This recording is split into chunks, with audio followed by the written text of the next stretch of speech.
It's time to check back in with Ben T on our virtual projection set. Ben, what do you have for us next? Well, look, we got some fun stuff happening right now. Not only, shout out Phil, by the way, go Mavs, go Cowboys, all of the above. Big Dallas fan from Dallas, myself as well. But we've got some incredible conversations coming up with my friend Michael from Sky Candy. If you have not heard the name Sky Candy, I can almost guarantee you've seen some of the stuff that they've done. Speaking of Dallas, they've had the chance to fly through Dallas Cowboys headquarters working with HBO, places like Wrigleyville, Madison Square Garden, so many different places from a drone videography standpoint. Michael, before we dig in though, man, I got to compliment the outfit. Absolute fit check of the century right here. Yeah, thank you. It's, there's a formal attire is what I was told, so, I had to wear this to get in, I think. Yeah. Look, shorts and jacket is a vibe, but I'll tell you what, that's the kind of vibe that you need to kind of have the creativity to launch a drone company, right? Whenever I say drone company, drone videography company.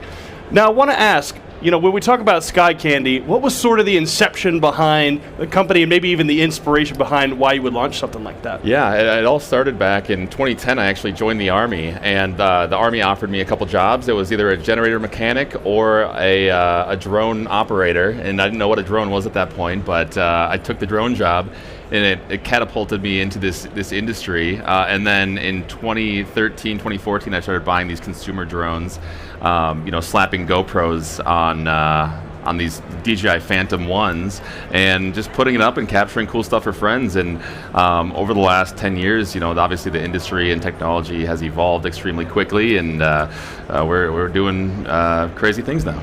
Michael, I mentioned some of the places you guys have flown, and I think we've got some video up on the screen as well. But what are some of those projects that come to mind where that you say, man, I can't even believe that I had the opportunity to film some of this and meet this person and try these things out? Yeah, there's been so many cool projects we've been on. I mean, one of the coolest was we did this Amazon feature for Fenty, and basically had all these models and actors, and we got to fly a drone a couple of feet away from Rihanna's face as she's doing this music video. So it's just led us to a lot of really cool places and a lot of cool projects. And a big passion of mine is sports. Speaking of sports, we get to do a lot of football, baseball, and capture stadiums. So it's pairing just two loves of mine, sports and drones. It's the best thing ever. Well, Michael, I think a lot of folks may be asking, why are we having this conversation at InfoComm? I think one of the really cool things that we get to see from you guys this week is actually a fly-through of our event halls here. What can people expect to see from an InfoComm fly-through standpoint? Yeah, it's going to be super fun. We're going to fly through, obviously, all the cool booths here. We're going to showcase the vendors and put a little creative spin on it. So it's going to be pretty unique. And the one take is something we've really specialized in. You maybe saw a little bit of the start of the Wrigleyville video, where it flies through. Oh, here's the star in Texas, and basically creating an immersive experience for the viewer to fly through these just amazing spaces. And the big key to these videos, though, is actually the sound design, to really bring the viewer in and to make them feel like it is as if they are flying through these spaces. That's kind of the goal. It's kind of a fun experience. Michael, I think what really resonates with folks when they watch videos like this is it's a little bit different than what you might consider, a normal piece of videography, right? Drone videography as a whole gives people a totally different perspective on what they might think of as a normal piece of content. Is that something that you see continuing to drive the interest in things like this? Yeah, I think what's interesting about drones is they've actually gotten smaller and smaller, throughout the years, and safer. So here's one of the drones we fly, and it's 100 grams. This is called the ITZY, and you can capture amazing 4K footage with it.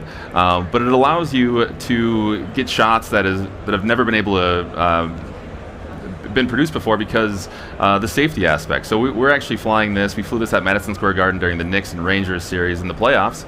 And it's just never before seen footage where you can actually, be over the crowd safely.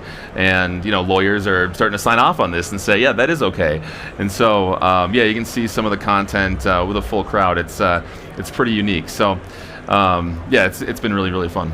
One of the things that I love about our industry right now is that we're expanding into a lot of different places and bringing people in that maybe historically wouldn't have been in. And drone videography and broadcast and IT is one of those places.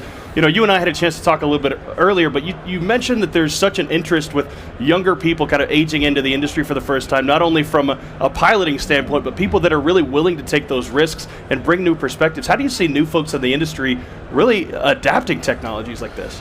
Yeah, it's really great for young kids who maybe were gamers growing up, and it's a really transferable skill set into drones where you can learn really easily on a simulator where you don't have to buy expensive drones to get good at it. You can get really talented on a simulator, and then you buy your first drone. And a lot of the pilots we work with, they're 19, 20 years old, and it's a career for them. And so it's a really cool option for kids who maybe don't want to just jump into college and do that 4-year degree. Explore the drone space and see what's out there for you. Well, Michael, I want to ask you about yourself before we wrap up here. You've had the chance, you mentioned strapping GoPros onto drones and things like that. If you could pick a favorite drone or a piece of technology to fly, what would it be and why? Oh man, that's a huge question. That's a good question. I would like to fly myself at some point. So I think there's drone technology in taxi cabs potentially in the future, and I love the idea of being able to get around LA traffic in a drone. So that's something to look forward to in the future. That's some droneception if I've ever heard of it. I don't trust myself enough to pilot something that I'm in. That's why I trust commercial airliners. Sure. Hopefully it's autonomous and they dial in those features and you don't have to touch any knobs or dials. Well, look, I'll tell you what, Michael, we're excited to see the final product. It's going to be here on Avixa TV. We'll debut it here as well. It was fantastic to have you on the show. Can't wait to see some of the things that you guys showcase throughout the rest of this year and at the show specifically. Cool. Thanks for having me.